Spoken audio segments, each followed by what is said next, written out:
There is just so much information in me. The challenge is to sort it and deliver the information in a way that everybody can understand. When the Beings of Light came in 2016 with my son to my bed, it was about an hour's worth of downloading information into me. And I remember through the experience thinking, and I remember thinking, oh my God, I am never going to remember these details. But these details are so important. And I said it over and over. I'm not going to remember the details. I won't be able to remember the details. Slow down. And the information just kept coming. So I started to think, okay, well, this is happening to me for a reason, so I'm just going to relax and let it happen. And then after I got all of the information, my son was standing over to the right. He was there. He wasn't dead. And he was never dead, because I knew that after he supposedly died. His spirit was still around, sitting on my bed, playing with my electricity, doing whatever he could to get my attention. Because I think he knew, I know he knew, I needed to know. I needed to know everything.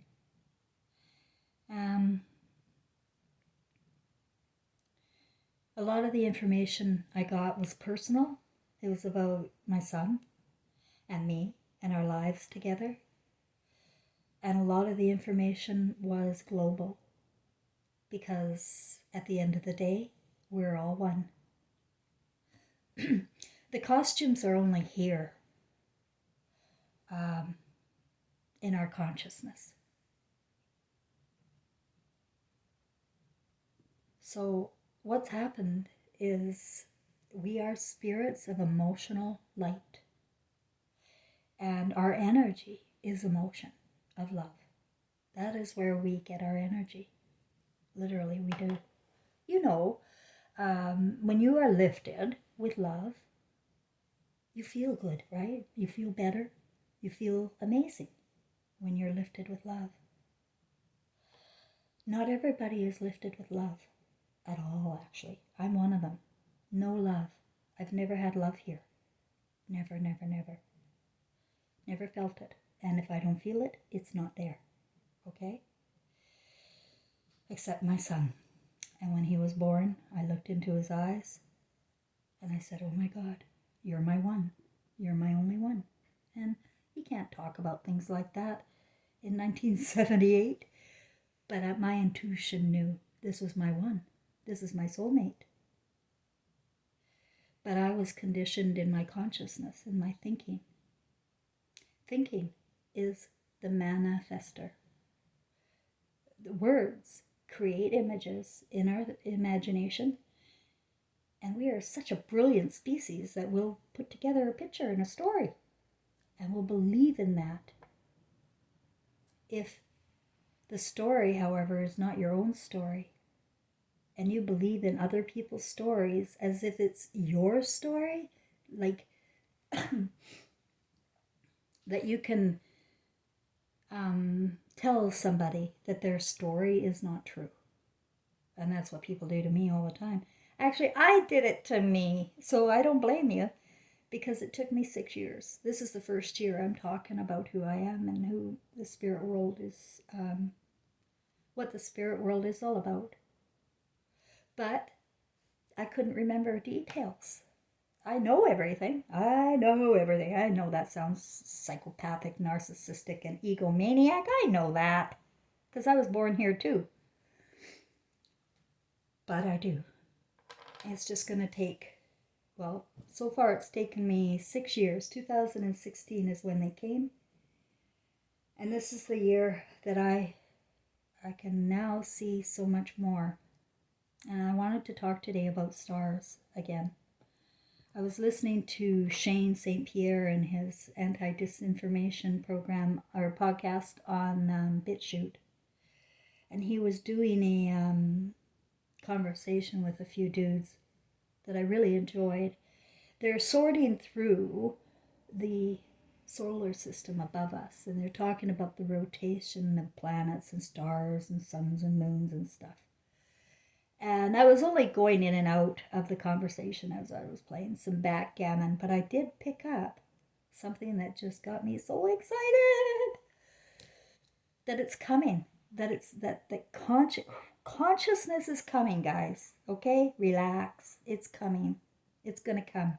That's what's gonna happen. Because they were talking about the universities and all the articles that have been published regarding the solar system. And you just can't count on university. I'm sorry. It's an established institution that is programming. It's no different than television programming. When you go somewhere and you gather information and you take it in and you study it and you memorize it and it becomes a part of you, does not necessarily mean it's true. I know you think it does because that's how we work. We don't know the difference between fantasy and reality. We don't. In spirit, we do not know the difference between fantasy and reality. Because we have been so consumed with narratives and storytellers taking us to places that, at first could feel good. There's a God up there watching over us and, invented Adam and then decided Adam needed a mate, and out of Adam's rib came Eve. But Eve tempted Adam with an apple and the forbidden fruit thing. This is a convoluted story. But the meat of the story is embedded into our brains now, everywhere. And so it has formed our consciousness. Well, can you imagine, my friends, if we changed the words? If we changed the words and dropped words and stories that does not suit good or does not suit God or does not suit you. You ever notice that they're always talking about protecting the others? Always protect the others. Do this for the others. This consciousness is capitalizing on your good soul. And so you go along with it. Oh, I don't want to hurt anybody. I don't want to kill grandma. Right? And so you do things out of fear. And we do unthinkable things out of fear, out of hurting others, But I tell you something, if you are not consciously out to hurt others, what are you worried about? It's only in the consciousness that we need to concern ourselves. If you are calculated and planning a devious plan to rid the world of 7 billion people so that there's more room for you, there's something wrong. It's off, isn't it? Don't you think, as a human being? That can't be right. But what happened is, we're getting put into daycares, into institutions immediately where we obey authority, period. We do not let our imaginations just run wild and create our own thinking, our own imaginations. We are immediately placed in an NLP program. It's called Neuro-Linguistic Programming. They call it television programs because it's programming you. It's changing the way you would think normally. It has normalized evil. It's up to you to know what's evil and what's not. And it's going to happen with your feelings. It'll feel evil, right? Like abortion felt evil to me. But I had one when I was 16. And it was so normal. Everybody said I was 16 years old in 1976. I had an abortion. And it was very normal. Girls were going doing it, they told me. Doctors, everyone. Okay. That is consciousness. That is thoughts. That is words. That has created good out of evil. You know, you can twist to make anything sound good and loving and beautiful. Like war. Thank you. Oh, thank you so much for your service, sir. Oh, thank you, thank you. Do you know what you're thanking? No. You have no idea what you're doing. And you probably killed the guy you said thank you for your service to, by the way. Do you think his consciousness can take that? Nope. He's going to die by suicide. And in, what year was that now? Oh, I can't remember. It was recent, okay, last few years. I saw a statistic of 6,000 soldiers dying in Afghanistan and 150,000 coming home and dying by suicide. Right? There's your casualties. There's our consciousness. We are going against our original consciousness, our emotional consciousness of love. We are going against ourselves, listening and obeying masters outside of ourselves. Moses gives you 10 commandments, but there's only one. One commandment. One. That's all. Thou shalt not have any gods before thee. That's you. We're all one. So up above, we're one. We're the solar system. When we come here to evolve our consciousness, our emotional consciousness, but our emotions have been hijacked, and we are praying and loving the wrong people and things. We are worshiping. And worshiping is not no other gods before thee, is it? And then Jesus came along, that guy I know so well. And what do you do again? 300 years after the event, they invented the religion of Christianity around the story of Jesus. But if you cannot find Jesus in the scriptures. The tone is all wrong. No, he's out on a boat having a nap somewhere, relaxing, not worrying, not fearing, and using his imagination the way he saw fit, the way we should see fit, the way we used to have a still small voice in our heads when we were children. We used to know what was right and wrong, the difference between right and wrong. We no longer know. And we are allowing words and thoughts to control us. So that's why I've always said it's okay to dump thoughts, words that you don't, any words that make you feel bad, you're going to have to find a way to change that consciousness around, make it work for you, spin it, if you will, to work for your feelings. Your feelings are the truth. Your feelings are eternal. And they're, when I say feelings, I'm talking about emotions of sorrow and love. Fear is not a feeling. It's not part of us. What the hell would we ever have to fear? We don't die. So they've got us into this state that we die and that we're under some kind of control of a God. Moses is God, the stories of Abraham, all of that. it's a consciousness that has put people into a box, and some people really run wild with it.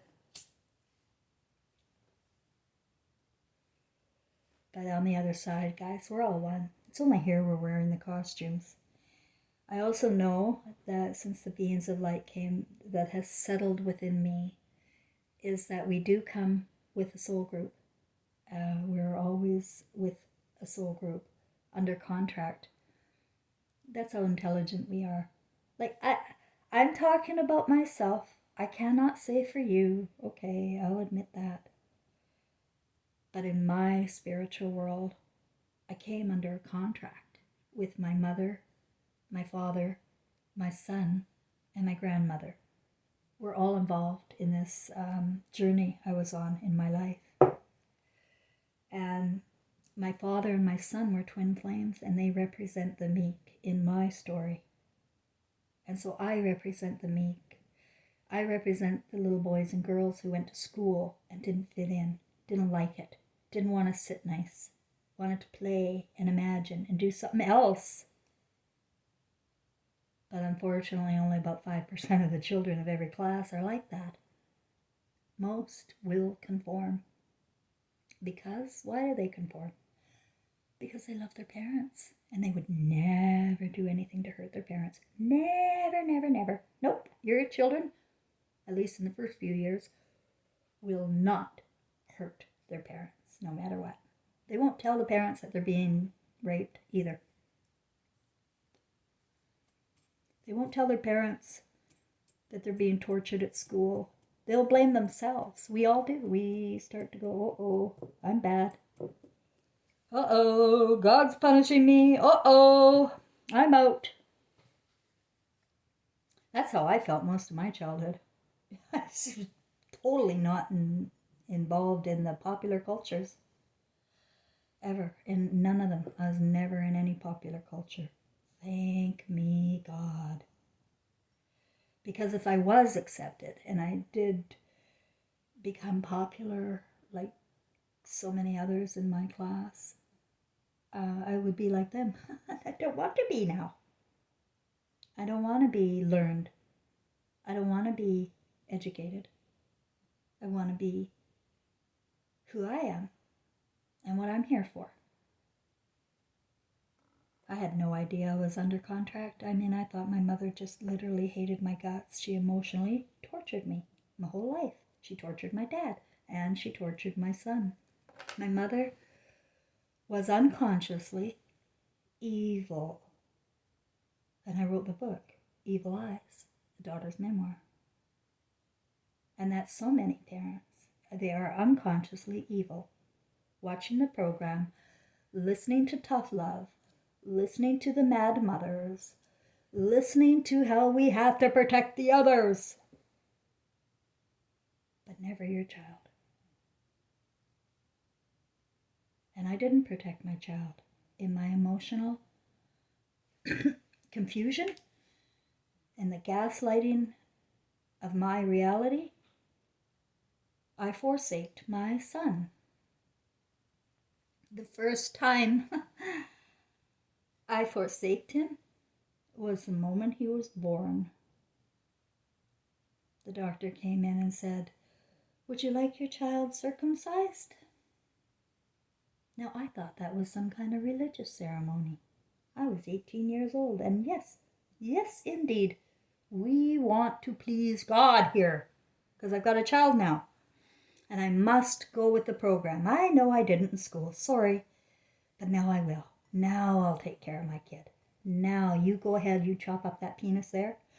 I'll take him home. I'll give him formula. And sure, no, I won't give him breast milk because you told me it's bad for him. You know, he probably will starve to death, you told me, if I breastfed him in 1978. That's what they told me. And so they give me the formula, and they chop his penis. I take him home, and life begins, right? Well, we're going off on the wrong track. So, like, I wanted to be good, though. I wanted to be a good mother. I was only 18. I had no family, no husband, nobody. And I was on my own. I was programmed, and I felt that going back to school and getting a career and doing what the people on television do, I will be okay. I will be like everybody else. And it worked. I was like everybody else for a long time. And I was popular too. I got popular.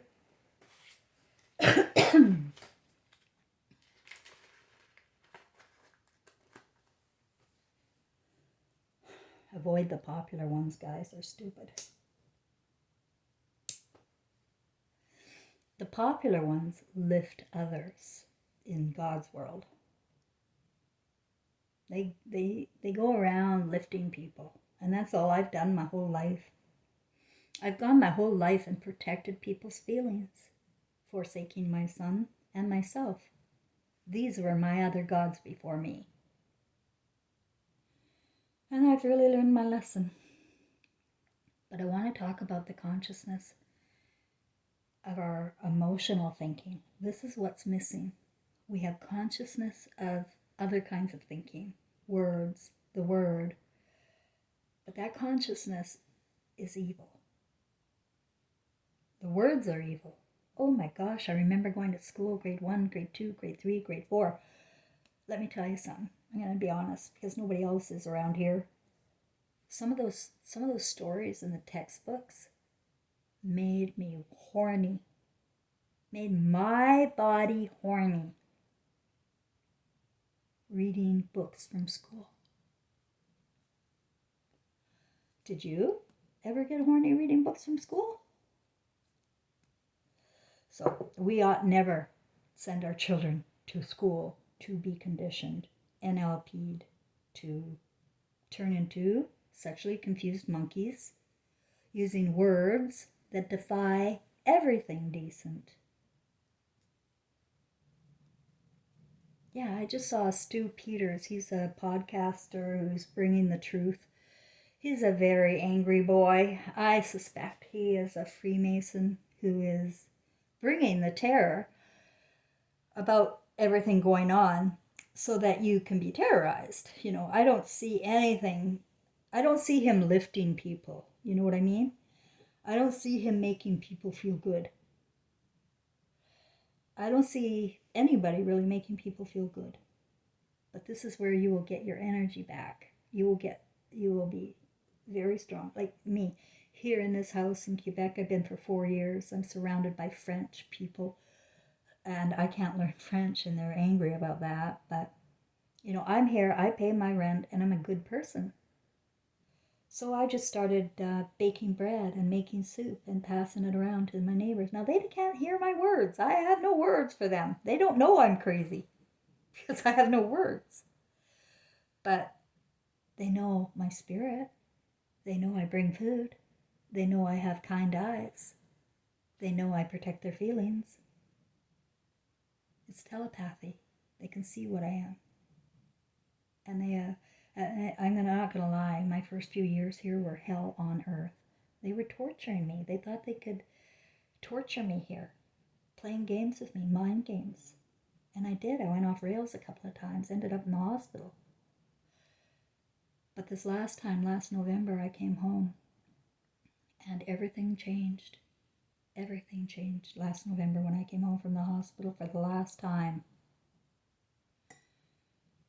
I had no more gods before me. I will give, I will love, but then I will go silent. I will go completely dead silent when you abuse me and you gaslight me. I will ghost you, even though I'm right here. And for some reason, that really bothered him, the landlord. Really bothered the neighbors, too.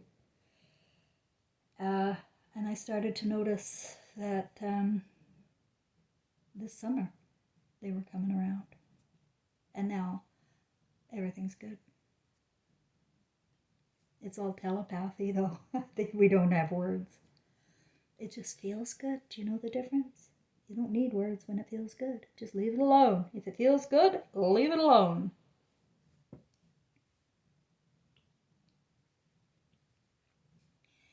All right, now, this is why I really wanted to talk. Like, consciousness and what's the other word? Biology, I guess, or our DNA are two different things.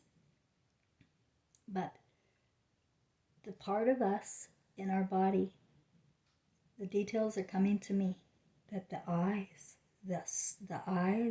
our eyes are the solar system. They really, really are.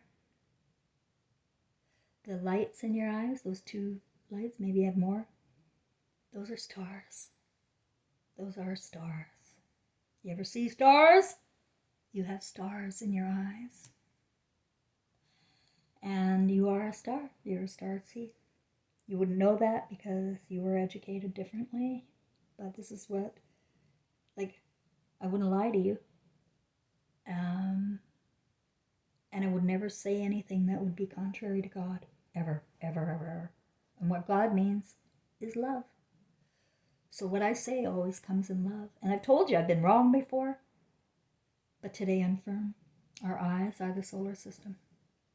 And there is so much wonder and miracle and beauty and joy in us that we could create. Oh my God, my imagination, I can't wait until love comes back.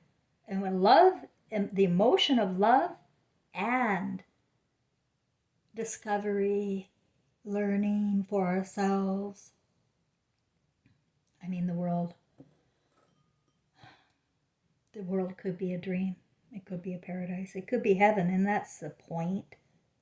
You're waiting for heaven when you die.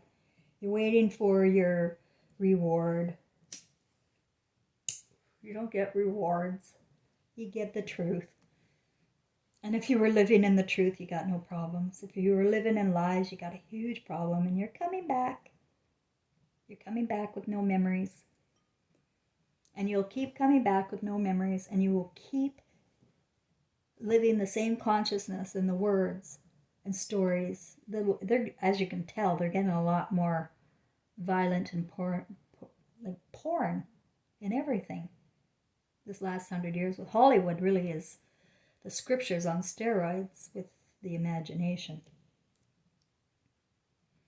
We have to stay out of the imagination of others.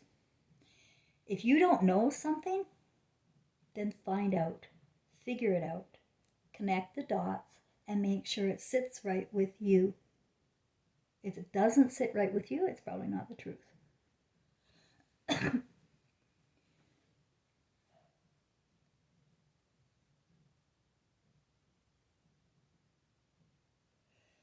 All right, now I want to tell you that I'm being radiated in Quebec City. It's radiation that is causing flu symptoms. And I took a potassium or iodine potassium pill. You can get them at Amazon. It really helps because what happens is my neck all of a sudden goes really, really stiff, and like the veins in my neck hurt. I'm sure I have headaches suddenly, this feeling of nausea, and also the feeling that I'm in an x-ray machine all the time. It just feels like it, and I'm very, very in tune with my feelings, so I think I can trust them. And my cat has not eaten. This is the 4th day. I've seen my cat drink water once and milk once. But as soon as he goes to touch the food, he hisses and runs away. And he's avoiding parts of the floor in my house. Now, in the last 2 days, he's mostly sleeping.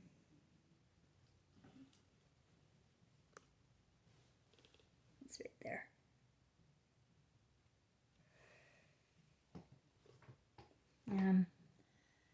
Now, my friend told me take him to the vet, right? He's going to pay for it and everything. But you know why I won't take him to a vet? It's because I wouldn't take myself to a doctor. We need to learn self-help,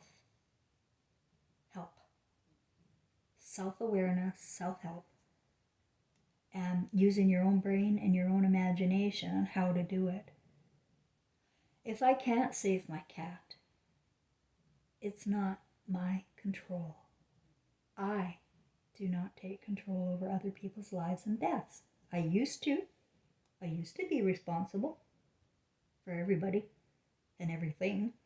I used to carry the weight with me.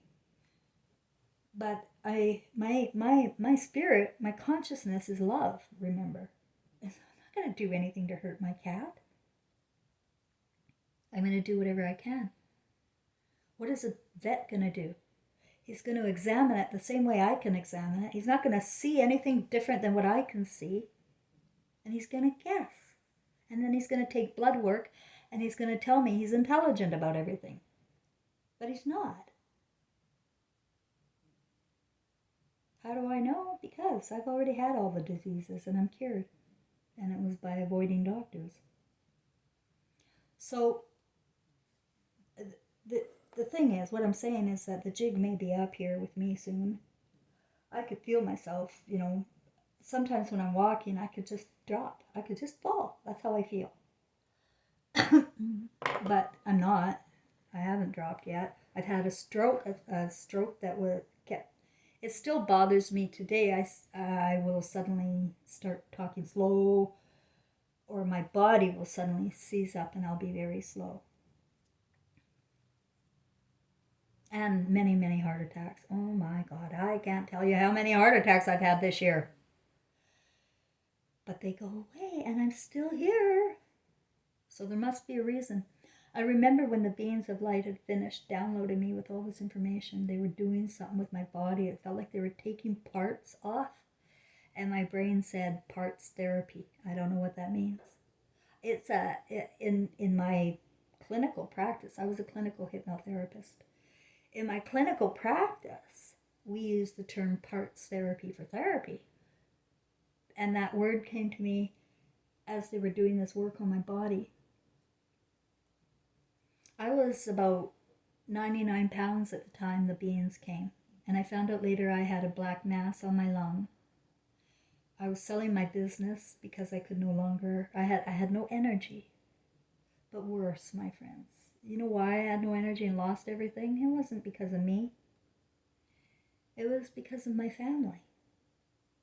I had no lift. I had no one to tell me I'm okay. I had everyone telling me I'm a nut bar and to shut up. Because in 2016, immediately after all that happened, I started talking. I said, "You gotta stop. Nothing matters. Everything's a lie. Ah!" I started doing that. And I was run out of town. Like when I was going homeless and I was asking for help, nobody would help me. They told me to go to the mission for help. One lady said, "My mortgage is paid off. What's your sorry excuse?" She said, I remember her name was Teresa. Some things you don't forget. Words matter. Words you say in social media matter. I would never bully anybody, but I'll tell you, I've got some sharp words back for people that gaslight my reality, or they try to inflict this consciousness on me now. I can't take it, so I'll beat them up a bit with my words. I have no bad conscience about that, because my intentions are pure. My intentions are to share the consciousness of who we are. We're all one, and we're in different costumes, and depending on how much lift and love you get will depend on how far you go.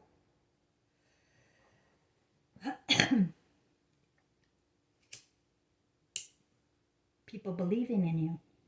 Nobody believed in me, so the struggle was a little harder. But I did do it, guys. I did it in spite of this lack of love, lack of lift. I was able to somehow get the same career that people with master's degrees get. I was still able. That's no success. That is not a success that I'm going to tell you is something to be proud of. Going to school, getting any kind of certification of something. I would highly I do not recommend school, guys.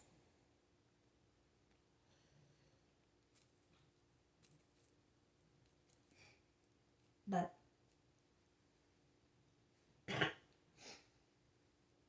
when they told me what had happened to my son and how I missed it, how I turned my back, how I turned my eyes away, was because I couldn't face it and I didn't want to believe it. And I was afraid everybody would beat me up if I said it. There's something going on in my house. Because I'd already accused my stepfather, and everybody hated me for that. And he was still much loved with it. My stepfather got lots of lift and love until he was dead at 81 a couple of years ago. Lots of love, lots of family, lots of lift. And he was a truck driver. Whew. You don't know people. You think you do. You like the popular ones. You like the ones that are calm and cool with no emotion. Because it maybe make you feel better, more stable if you're around somebody who has no emotion. That's the way it was for me. I felt more stable around people with no emotion. I felt fine around them. I felt better around them. And I asked, why? Why? And it's because I was so consumed with emotion that I needed to escape by being around the ones without, I guess.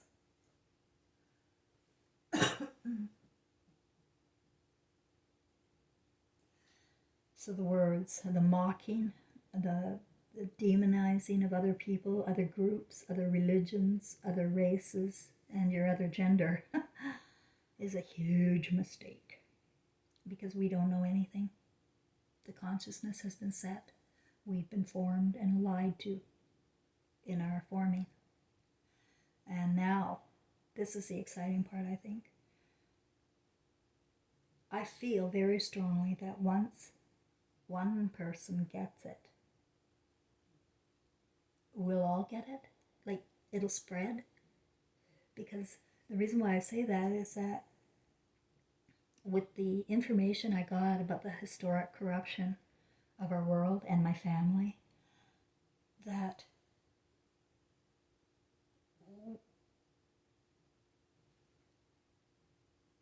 all right, let me start again.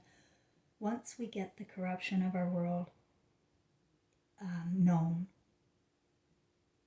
it will end. It has to. It has to. It'll spread. The consciousness will spread. We have to create new words. And I am creating new words. We're going to, or not create new words, change the meaning of the word. Because words have meaning, right? Words have a root. They all do, down to Latin. You go and research some of those words, and we are so screwed with the words. They really messed us up with the word. We don't know the difference between right and wrong. We sing evil lullabies to our children. We read evil stories to them. We scare the bejesus out of our children with movies. And we have no consciousness to that. We don't have any effort whatsoever to think about that. We're busy. We have to now. And how exciting will it be when the lies are revealed? It's going to have to be up to the university graduates, though. And I really don't have a lot of faith in them. Because they were so badly conditioned. I mean, how many years did they go to school, for Christ's sakes? And I know that once you get into a group think, like at a university or at a job, a career, You're going along with that program all the way. You will be loyal to that program all the way. It'll be a group think, not your think. And you don't know who's leading the group think. There could be a little master manipulator in there setting the tone. And that's what they do. They set the tone, and then you follow. That's what we do. We follow. We have to stop following. It doesn't matter what costume you're wearing. I don't care if you're wearing a white coat, black coat, or a cop coat. I don't care what you're wearing. It's not real. It's just your game of life. How are you playing your game of life? Are you lifting others? Or are you putting them in the ground? Like I was. Like I did with my son. Put him in the ground myself. Literally, I did. How can a child have any faith in a mother that won't look at the truth? Can't. And children know that we're liars. We don't know we're liars, but children know we're liars. And they either become liars or they become dead. Or they become institutionalized in some way. Not part of the program. Not part of the communist thinking. It's a big subject what I talk about, and I do try to bring it down. And but I have 1,000 channels in my head, with different subjects. And my problem is somebody will subscribe to me and like what I'm saying that day, and then the next day I've got another subject because I got 1,000 channels. So they don't like it, and so they hang up on me. If you're triggered by anything I say, let's talk it out, or maybe investigate what your triggers are. Because I always feel triggers are the truth for me. Whenever I'm triggered, oh, they're hitting a truth here. And so don't fear the truth, because we have to. Let's say we are on the third dimension or 3D matrix. I don't know how you guys want to word this out. But let's say we're there. The darkness is facing the truth. You got to break through that barrier, that ceiling. The darkness is fear the truth. If you go ahead and let yourself observe and know the truth, and ask for the truth out loud,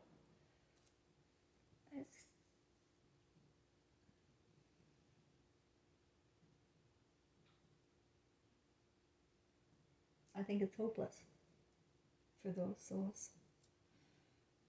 But I know you don't die. So what's going to happen? I believe that the light in our eyes, the beams, the cameras recording a movie for us to watch for our eternal lives, they're going to be rejected. The imaginations and fantasies are rejected. And you'll come back. And you'll come back into your same family, same soul group. Until you are Christ conscious again, you will repeat this torture within your own family, and they'll be the ones torturing you. It's a recycle program here, and you're all taking roles of emotional kinds until you get brainwashed away from your soul. About 2-3 years old. Used to be 5-6 years old, but they're catching us earlier. And creating words that defy God. And it's up to us to know that. The stars in our eyes don't die. So I know that my son was extremely confused when he died. I know my mother was extremely heartbroken when she died. Because I feel them, because I'm telepathic and I know their spirits.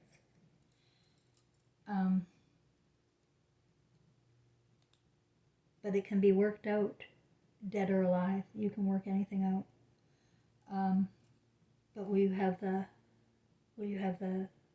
will to work it out? Will you have the energy to work it out when you're dead? I don't think so. I know I wouldn't have. No way. Listen, this is my heartbreak. I have to live with what I ignored in my life for 20 years there.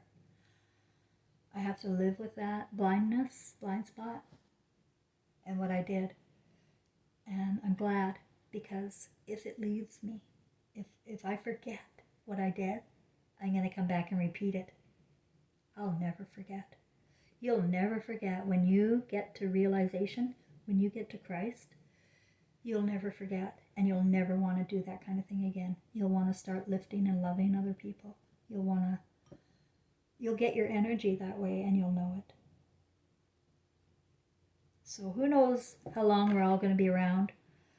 Only God knows.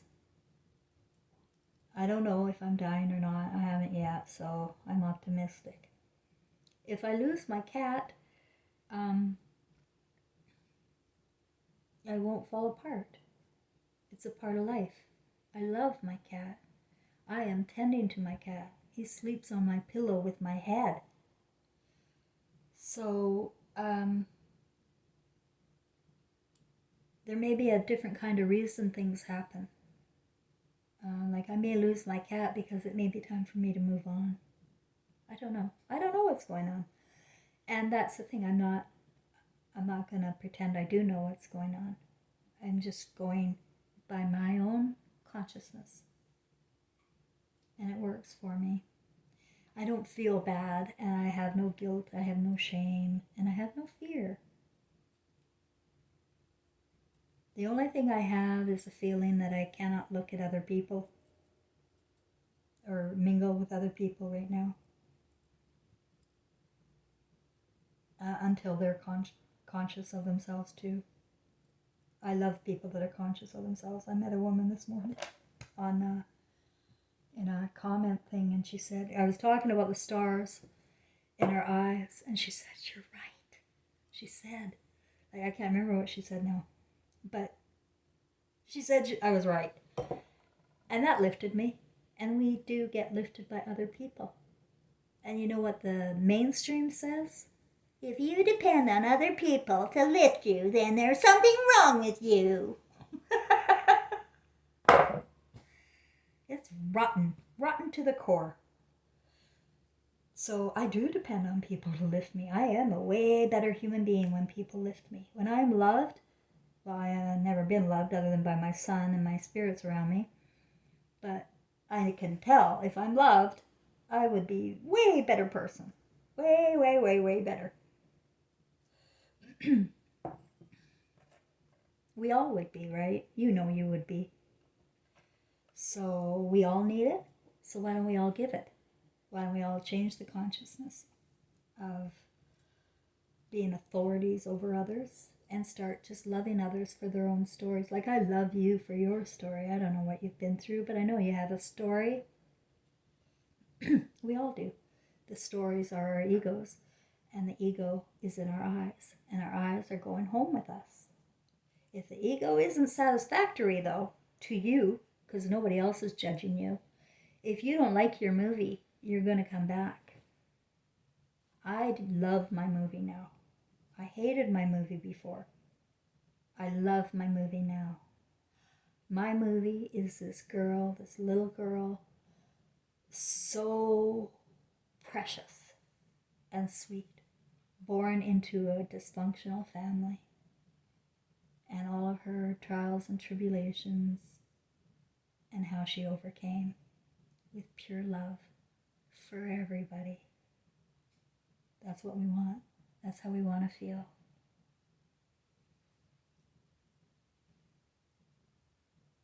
Maybe some of you don't even care about feelings anymore. But they're everything.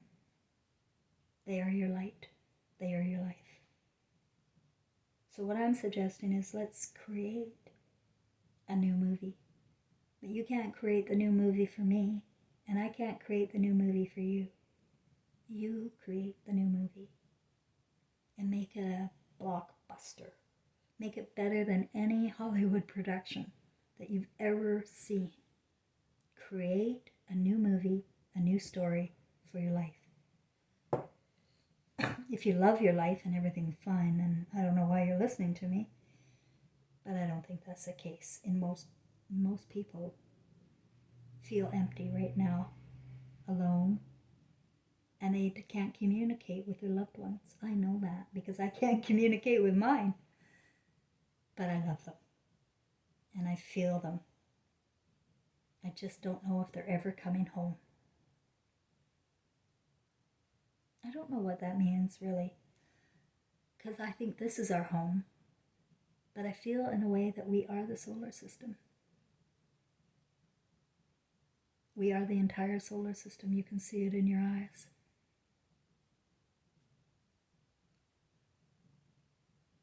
I think the consciousness of love needs up, up, up. The consciousness of love needs to lift our biological bodies up.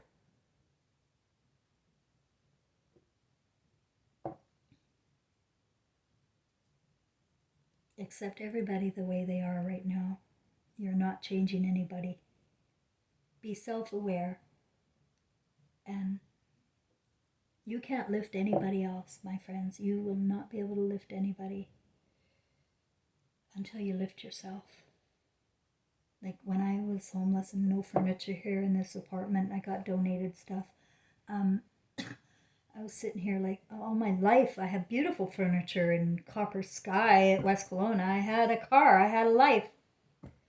And now I'm in this empty white apartment with no car and no love and no hope.